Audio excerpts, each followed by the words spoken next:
অনেক লোক আছে ভয়তে মাটি দিতে যায় না, মাটি দিতে গর্ত দেখলে বুকি টুকি কিরম হয়, আমি যাবো না। তুই মরবে না? না, ভালো ডাক্তার ধরা আছে। মুখ ডাক্তার ধরা কেন? ডাক্তার মরে যাচ্ছে খবর পাওয়া গেছে না, করি আমরা ঈমান আমাদের। আগুনে যদি ক্ষমতা থাকতো তুই ইব্রাহিম খলিলুল্লাহ পুড়লো না কেন? বলে আগুনের মালিক যিনি, তিনি সব ক্ষমতার মালিক, তিনি নিষেধ করেছেন আগুনের, হায় আগুন তোর মালিক আমি, না ঠান্ডা না গরম, মাঝখান এরকম হয়ে যা আমার পয়গম্বর যেন কোনো কষ্ট না পায়। জোরে বলো। তাহলে আগুনের ক্ষমতা আছে না নাই? নেই। এর নাম ইল্লাল্লাহ। পানির কোনো ক্ষমতা নাই, মাছের কোনো ক্ষমতা নাই।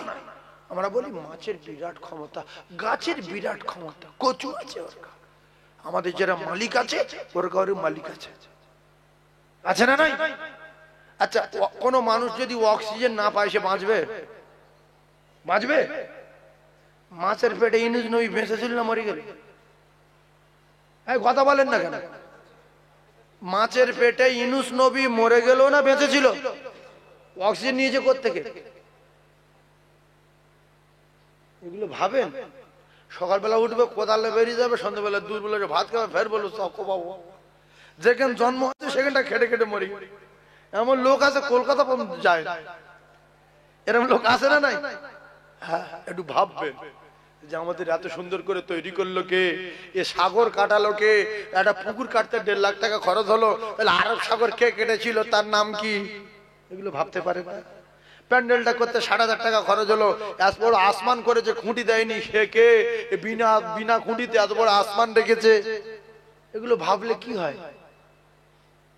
টর্চ লাইট 3 ব্যাটারি ব্যবহার করছি, ব্যাটারি ফুরিয়ে যাচ্ছে, ব্যাটারি পাল্টাটি। চোখের ব্যাটারি দিলে কে? 60 বছর এখনো ব্যাটারি চলছে।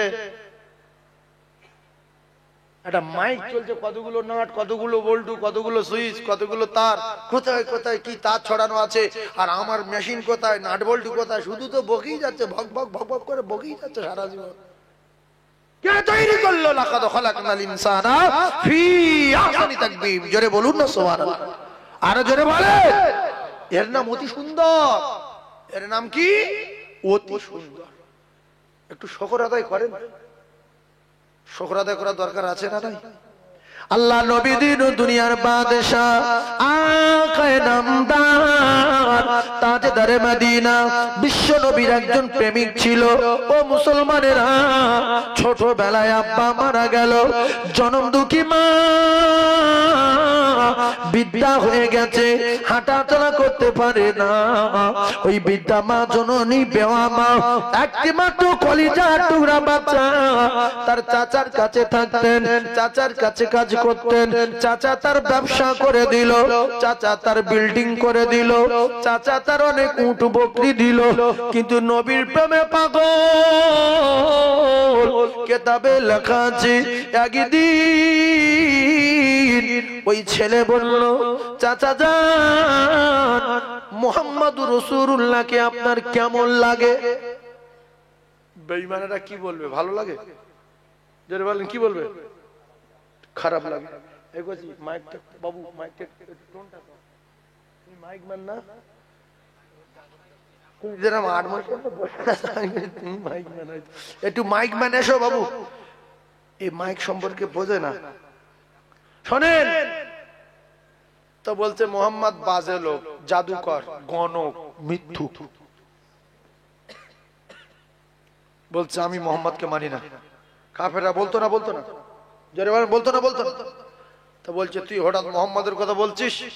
বলছে আমার মোহাম্মদকে খুব ভালো লাগে। বলুন সুবহানাল্লাহ। তা বলছে তাহলে কি কি বলতে চাচ্ছিস তুই? বলছে চাচা যদি আমি কলমা পড়ি তাতে আপনার কোনো অসুবিধা আছে? বলছে কলমা পড়া 7 জীবনের মতো মিটিয়ে দেবো। আবার পড়ে দেখ। বলছে কি করবেন? বলছে বিল্ডিং কেড়ে নেবো, বকরি কেড়ে নেবো, উট কেড়ে নেবো, বাড়ি কেড়ে নেবো, দূর দূর করে তাড়িয়ে দেবো, কলমা পড়া 7 মিটিয়ে দেবো। ছেলেটা বলল চাচা শোনে নেন, আমি কলমা পড়ছি, শোনেন, লা ইলাহা ইল্লাল্লাহু মুহাম্মাদুর রাসূলুল্লাহ। কাফেরের মাথায় আগুন লেগে গেল। হায় রে হায় রে হায়, এ আমার সামনে পড়ে নিল কলেমা, এর এত বড় স্পর্ধা, এমন তো অবস্থায় কেতাবে লেখা বিল্ডিং কেড়ে নিল, বকরি কেড়ে নিল, উট কেড়ে নিল, দোকান কেড়ে নিল, অবশেষে কলিজার টুকরা যুবক বলতে, চাচা আমি বিদায় বিক্রি হয়ে গেছি, আমার আর কিছু নাই। বলছে দাঁড়া, তোর বাপ তো মারা গেছে। বলে হ্যাঁ, আমি তোর চাচা তোর লুঙ্গি কিনে দিয়েছিলাম, লুঙ্গিটা খোল, গায়ের শার্টটাই আমার টাকায় কেনা, খুলে দে। কলিজার টুকরা যুবক কাঁদতে কাঁদতে গায়ের শার্ট খুলে দিল, পরনার লুঙ্গি খুলে নিল, উলঙ্গ করে দিল, লজ্জাস্থান হাত দিয়ে ঢাকা দিয়ে কাঁদছে। ঈমান আনার বিনিময় এত শাস্তি, আল্লাহর নবীর কাছে যাবে, কাঁদতে কাঁদতে জনম দুঃখী মা, পেটে ধরা মা, মা জননীর কাছে গিয়ে হাজির হয়ে গেল। মা জননী একটা বার মাথা উঁচু করে তাকিয়ে মাথা নিচু করে কাঁদে, ওরে আমার কলিজার টুকরা বেটা রে, এ হাল কেন বাবা? জনম দুঃখী মা মাথা নিচু করে যখন বললেন, কলিজার টুকরা বেটা বললেন, মা ও জননী মা, ও আমার গর্ভধারিণী মা গো মা। আল্লাহর নবী যখন মক্কা ছেড়ে মদিনাতুল মুনাওয়ারায় রওনা হয়েছিলেন, সেদিন থেকে আমার বুকে বড় ব্যথা, কখন আমার শরীরে একটু ক্ষমতা হবে, কখন আমি হেঁটে মদিনায় যেতে পারবো। আজকের আমার বয়স 20 বছর, আমার আব্বা নাই, আমি রসুলের প্রেমে পাগল হয়ে গিয়ে ও জননী মা, আমি ইমানের কলেমা পড়েছি বলে আমার শুধু উলঙ্গ না, আমার সম্পদ কেড়ে নিয়েছে, দোকান কেড়ে নিয়েছে, উট বকরি কেড়ে নিয়ে, গায়ের শার্ট খুলে নিয়ে জননী মা পরনের লুঙ্গিটাও দিল না। আমি এখন রাসূলুল্লাহর কাছে যাব মদিনায়, ও জননী মা গো মা, আমার একটু কাপড়ের ব্যবস্থা করুন। কেতাবে লেখা জনম দুঃখী মা ছোট্ট একটা কাপড়ের টুকরা দিল, ওই কাপড়টুকু কোন রকম জড়িয়েছে, হাঁটু ঢাকা পড়ে না। গর্ভধারিণী বললেন, বাবা ঈমান এনেছিস, তুই চলে যাবি মদিনায়? বলে হ্যাঁ। জনম দুঃখী মা বললেন, বাবা তুই চলে যা মদিনায়। গর্ভধারিণীর কাছ থেকে ছোট্ট একটা কাপড়ের টুকরা নিয়ে মদিনাতুল মুনাওয়ারার জমিনে রওনা হয়ে যায়। আমরা পাশে গিয়েছি, ও কলিজার টুকরারা, 6 থেকে 650 কিলোমিটারের মতো রাস্তা, আর তখন পায়ে হাঁটা রাস্তা ছিল, এখনকার মতো গাড়ি রাস্তা ছিল না। জঙ্গলের পর জঙ্গল অতিক্রম করে, পাহাড়ের পর পাহাড় অতিক্রম করে চলে যাচ্ছে মদিনায়। যে যার ভালোবাসি যদি অরিজিনাল প্রেমিক হয়ে যায়, পায়ে কাঁটা পড়লে বুঝতে পারবে না, ক্ষুধা লাগবে না, তৃষ্ণা লাগবে না, শুধু আল্লাহর নবী নবী নবী, ইয়া রাসূলুল্লাহ, ইয়া হাবিবাল্লাহ, ইয়া রাসূলুল্লাহ। জিনের ভয় নাই, বেটা ছেলে মেয়ে ছেলে প্রেম করে, রাত্রেবেলা বাঁশ বাগানে যাচ্ছে, মাঠের মাঝখানে যাচ্ছে, বটগাছের গোড়ায় যাচ্ছে, কেন? প্রেমিকের টানে পড়েছে। জিনের ভয় নাই, সাপের ভয় নাই, বাঘের ভয় নাই, শিয়ালের ভয় নাই, চলে যাচ্ছে প্রেমের টানে জঙ্গলে। আল্লাহ নবীর সাহাবারা প্রেম করেছেন নবীর সাথে, চলে যাচ্ছে মদিনায়। পাহাড়ের পর পাহাড়, রাতের পর রাত, 600 কিলোমিটারের মতো রাস্তা।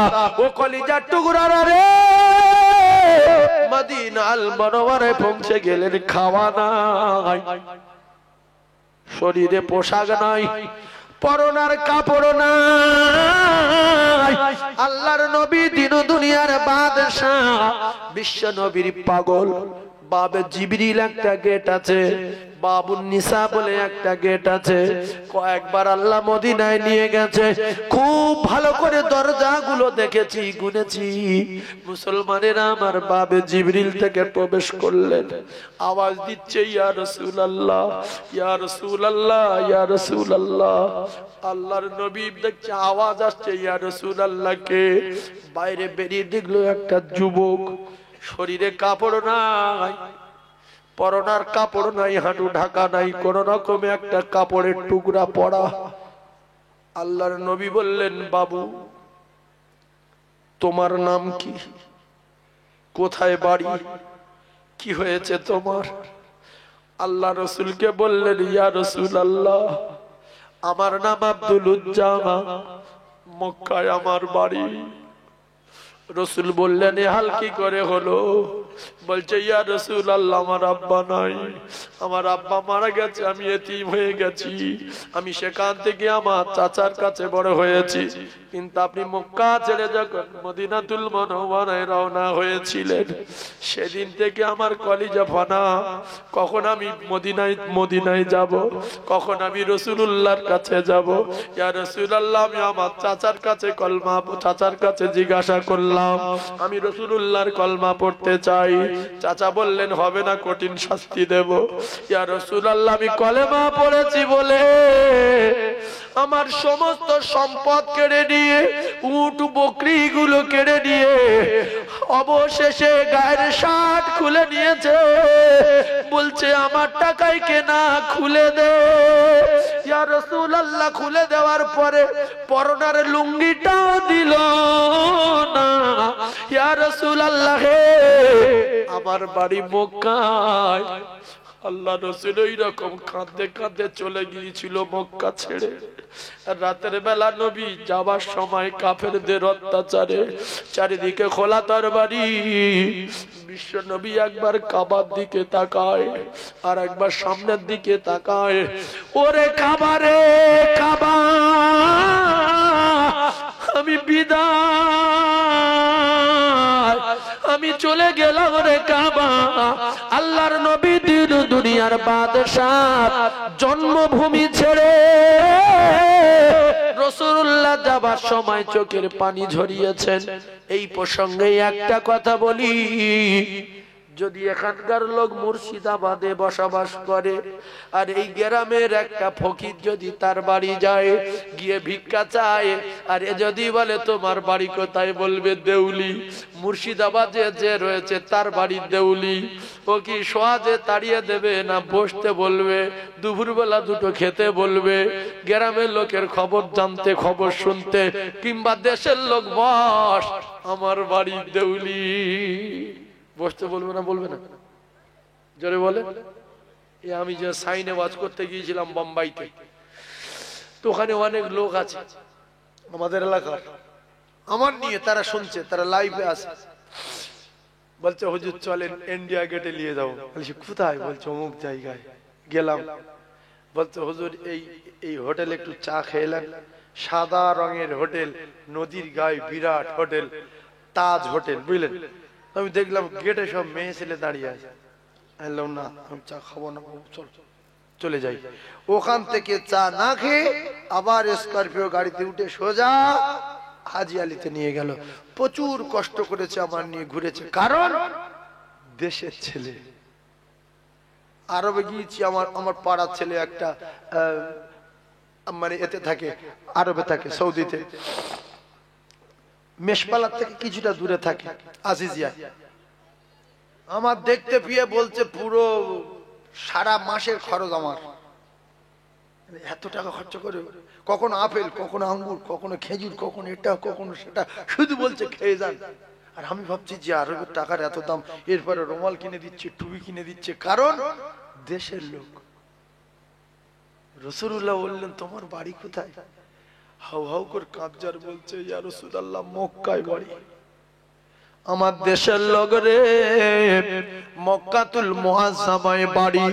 আপনারা ঠান্ডা হয়ে গেলেন কেন? কিছু বুঝতে পারছেন নাকি কি বলছি? কোন জায়গার লোক? দেশের লোক, মক্কার লোক। আল্লাহর নবী দিন দুনিয়ার বাদশাহ বিশ্ব নবী হাবিবুল্লাহ সাহাবীদের কথা একটু খেয়াল করুন। আল্লাহর নবীর সাহাবী তারা কেমন জীবন যাপন করেছিলেন, নবীর প্রেমে কেমন ফানা হয়েছিলেন। বিশ্ব নবী আল্লাহর নবীর সাহাবীরা রাসূলের জন্য তারা জীবন দিয়েছেন কেমন একটু খেয়াল করুন। রাসূল বললেন তোমার নাম আজ থেকে আমি পরিবর্তন করে দিলাম, তোমার নাম দিলাম আমি আব্দুল্লাহ। কিতাবে লেখা রাসূলুল্লাহর সাহাবীরা যখন রাসূলুল্লাহর কথা শুনতেন, জীবনী শুনতেন, ঘটনা শুনতেন, রাসূলুল্লাহ যখন আলোচনা করতেন, সাহাবীরা বলতেন ইয়া রাসূলুল্লাহ আপনার কথা যখন শুনি তখন ক্ষুধা তৃষ্ণা দূর হয়ে যায়, বিবি বাচ্চার কথা ভুলে গিয়ে ইয়া রাসূলুল্লাহ ইয়া হাবিবাল্লাহ আমরা আপনার প্রেমে ফানা হয়ে যাই। জোরে বলুন, আরো জোরে বলে তাকবীর দেন দেখি না। আর এই তাকবীরটা তাকবীরও সবাই বলছে না, তাকবীরও সবাই দিচ্ছে না, আমি তো কিছু বুঝতে পারছি না এত নরমাল কেন আপনারা। খুব জোরে সবাই বলেন, মুখে যাদের এই ঘা হয়েছে শীতের সময় আল্লাহ বলে চিল্লান ঘা সেরে যাবে। জোরে বলেন নারী তাকবীর, সবাই বলেন নারী তাকবীর। না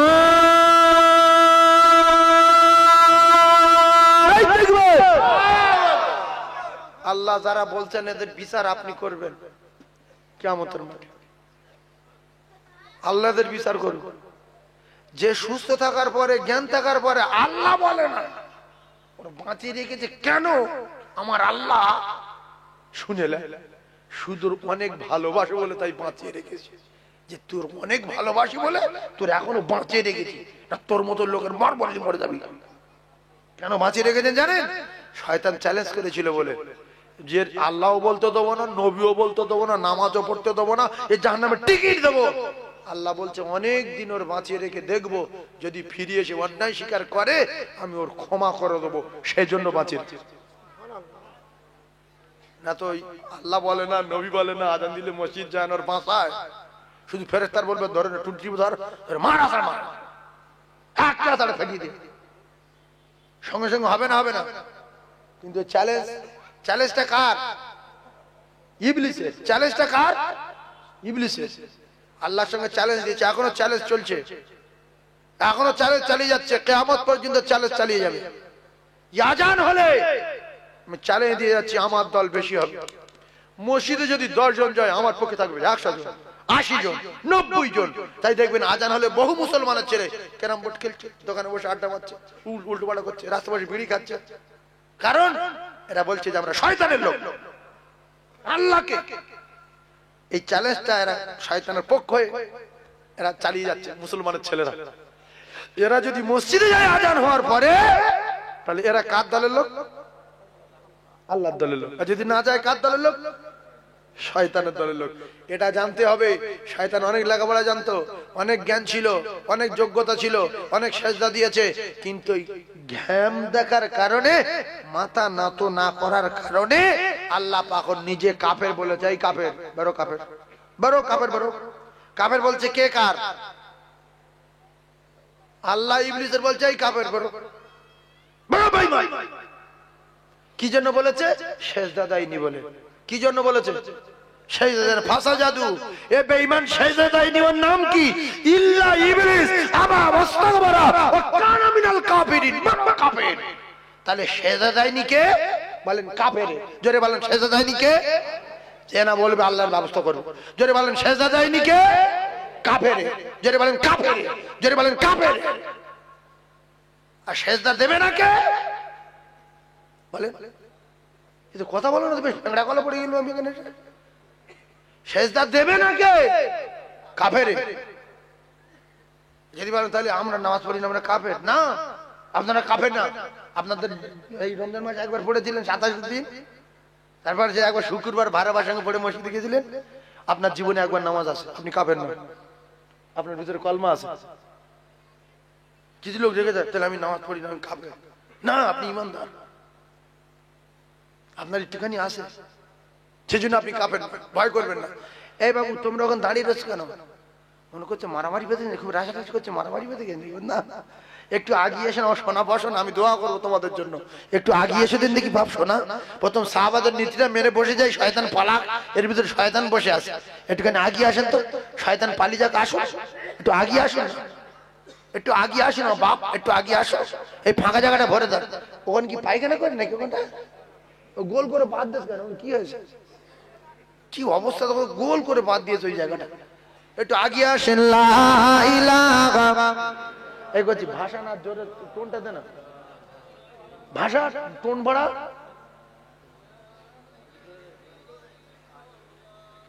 মাইক জ্ঞান তুল, জ্ঞান তুল, জ্ঞান তুল, জ্ঞান তুলে ভাষা।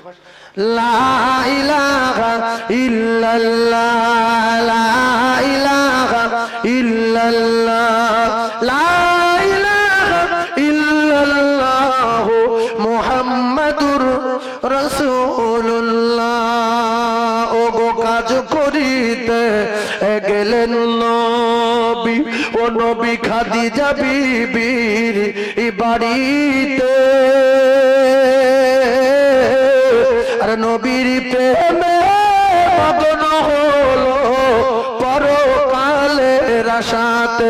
ওরে লাইলির প্রেমে মজনু পাগল, ওরে লাইলির প্রেমে মজনু পাগল। আর ইউসুফ প্রেমে জুলাইখা, আর নবীর প্রেমে বেলাল পাগল, আরো পাগল খাদিজা। জোরে জোরে লা ইলাহা, সবাই বলে লা ইলাহা, লা ইলাহা ইল্লাল্লাহ মুহাম্মাদুর রাসূলুল্লাহ। আল্লাহ নবী দিন ও দুনিয়ার বাদশাহ, আকায়ে নামদার, তাজদার মদিনা বললেন বাবু তোমার নামটাও পরিবর্তন করে দিলাম, আব্দুল্লাহ নাম রাখলাম। আর রাসূলুল্লাহ ওই কলিজার টুকরা রাসূল প্রেমিককে বললেন একটুখানি দাঁড়িয়ে যাও বাবু। জলদি করে বাড়িতে গেলেন, খাবার কিছু পেলেন না। আজকের মানুষ খাবার জন্য কত গুনাহ কত অন্যায় করে। রাসূলুল্লাহ পেটে পাথর ছিল, খাওয়া না, খাতুনে জান্নাতের খাওয়া না, মা খাদিজাতুল কুবরা রাদিয়াল্লাহু তাআলার খাওয়া না। জান্নাতের যে দুজন সরদার হবে, একটা ইমাম হাসান আর একটা ইমাম হুসাইনের খাওয়া না। আল্লাহ রাসূল ফিরে আসলেন, কিছু আনতে পারলেন না। আল্লাহ নবীর সাহাবী বললেন ইয়া রাসূলুল্লাহ আমার কিছু খেতে লাগবে না, মক্কা থেকে হেঁটে আসা কষ্ট, জঙ্গলের পর জঙ্গল অতিক্রম করে আসার কষ্ট। আমি মদিনায় যখন পৌঁছে গেছি, আপনাকে যখন আমি চোখে দেখতে পেয়েছি ইয়া রাসূলুল্লাহ আমার খোদা তৃষ্ণা সমস্ত ব্যথা বেদনা দূর হয়ে গিয়ে আমি আব্দুল্লাহ আমার কলিজাখানা ঠান্ডা হয়ে যায়।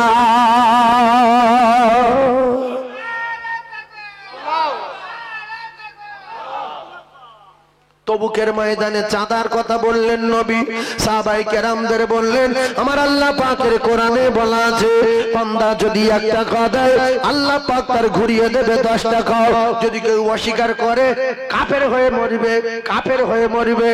ও কলিজার টুকরারা, কোরআন শরীফের কোন একটা আয়াত যদি কেউ বাদ দেয় অস্বীকার করে, সে ঈমান নিয়ে মরবে না, কাফের হয়ে মরবে। জোরে বলেন।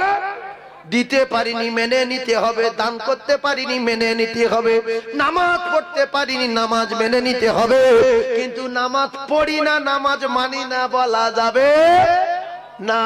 কলিজার টুকরা ভাইরা আমার ঠান্ডা মাথায় বোঝেন, আল্লাহ রাসূল যখন তবুকের চাঁদার কথা বললেন, সাহাবায়ে কেরামেরা চাঁদা দিচ্ছে। গরিব সাহাবীরা যে মক্কা থেকে গিয়েছিল ঈমানের কলমা পড়ে নবীর প্রেমে পাগল হয়ে, আল্লাহর নবী যার নাম দিল আব্দুল্লাহ, আব্দুল্লাহ দাঁড়িয়ে দাঁড়িয়ে কাঁদে, ইয়া রাসূলুল্লাহ গো,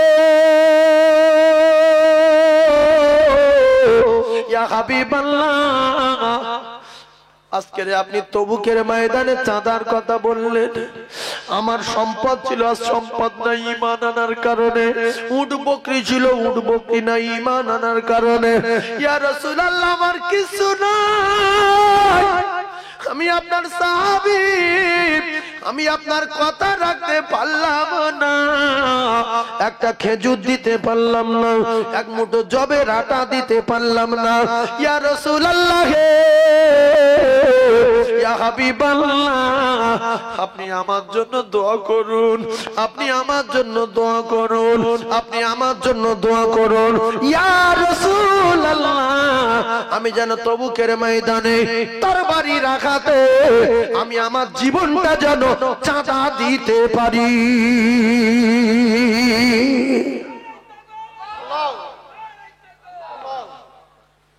এই কথাটা খুব বাজে কথা কি? তাহলে চিল্লে খুব জোরে সুবহানাল্লাহ বলা গেল না?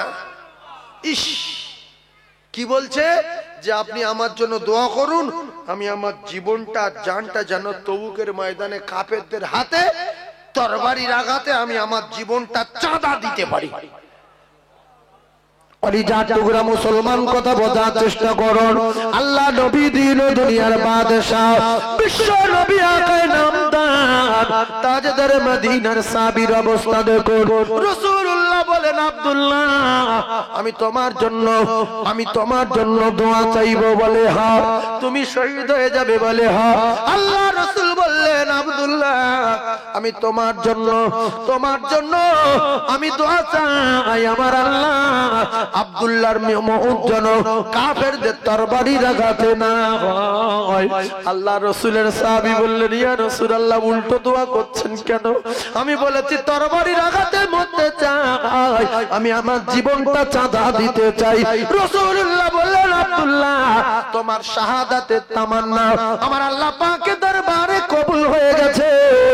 এখন যদি তুমি মারা যাও, মসজিদে নববীতে যদি মারা যাও, আমি রাসূলুল্লাহ কথা দিলাম তোমার মওতটা শাহাদাতের মওত হয়ে যাবে।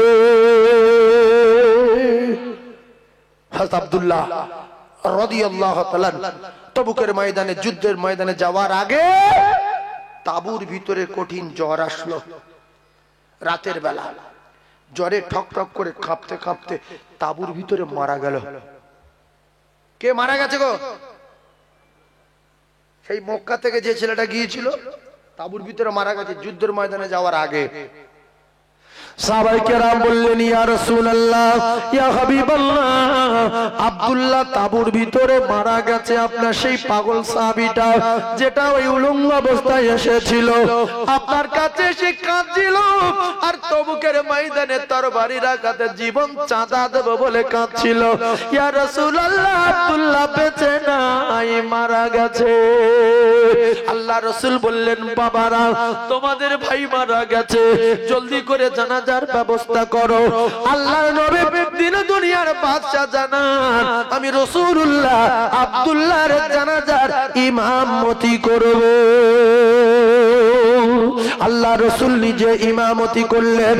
কিতাবে লেখা আল্লাহ রাসূল দিন দুনিয়ার বাদশা আব্দুল্লাহর কবরে নামলেন আর বেলালকে বললেন, বেলাল তুমি একটু আলোটা উঁচু করে ধরো, আমি রাসূলুল্লাহ আব্দুল্লাহর কবরে নামবো। আল্লাহ নবী জানাজার ইমামতি করলেন। আল্লাহর নবী কবরে নামলেন। বিশ্ব নবী কবরে নামার পরে আব্দুল্লাহর কবরে রেখে দিয়ে কবরের পরে দাঁড়িয়ে দোয়া চায়, রব্বুল আলামিন আমি আব্দুল্লাহর উপরে রাজি, আপনি আব্দুল্লাহর উপরে রাজি হয়ে যান, আমি আব্দুল্লাহর উপরে খুশি, আপনি আব্দুল্লাহর উপরে খুশি হয়ে যান। কিতাবে লেখা পাশে দাঁড়িয়ে ছিল হযরত ইবনে মাসউদ রাদিয়াল্লাহু তাআলা আনহু। ইবনে মাসউদ কাঁদে, ইয়া রাসূলুল্লাহ, ইয়া হাবিবাল্লাহ, ইয়া রাসূলুল্লাহ, ইয়া হাবিবাল্লাহ। ইবনে মাসউদ কাঁদে। আল্লাহ নবী দোয়া শেষ করে বললেন, ইবনে মাসউদ তুমি অমন করে কাঁদো কেন? ইবনে মাসউদ বলছে, ইয়া রাসূলুল্লাহ আমার কেন মৃত্যু হলো না? আমি কেন মরলাম না, আমার কেন মৃত্যু হলো না? আল্লাহ রাসূল বলেন, কেন এমন কথা বলছো, কেন কি হয়েছে তোমার? বলছে, ইয়া রাসূলুল্লাহ, আজকের এই আব্দুল্লাহর মৃত্যু না হয়ে যদি আমার মওত হয়ে যেত, আপনি আমার জানাজার ইমাম হতেন, আপনি আমার কবরে নেমে রেখে একটা বার যদি বলতেন, আল্লাহ আমি ইবনে মাসউদের উপরে রাজি, ইবনে মাসউদের উপরে রাজি, আপনি ইবনে মাসউদের উপরে রাজি হয়ে যান, আমি ইবনে মাসউদ, আমার জীবন ধন্য হয়ে যেত। তাহলে মৃত্যু হয়নি বলে কাঁদছে। আমরা ফুরফুরে আগে কি বলি? হুজুর দোয়া করুন যেন কিছুদিন বাঁচি। আর সাহাবারা কি বলছে? হুজুর দোয়া করুন যেন মরে যায়। আমরা সবাই বাঁচতে চাই না মরতে চাই? কথা বলো না কেন? জায়গাটা বলার দরকার আছে না? এই তো ঠিক বলেছে, মরতে চাই। এখনো ভালো লোক আছে। আল্লাহর দুনিয়া এরকম ইমানদার না থাকলে দুনিয়া থাকবে না। এই যে সাহস ভরে বলেছে মরতে চাই, এটাই অনেক।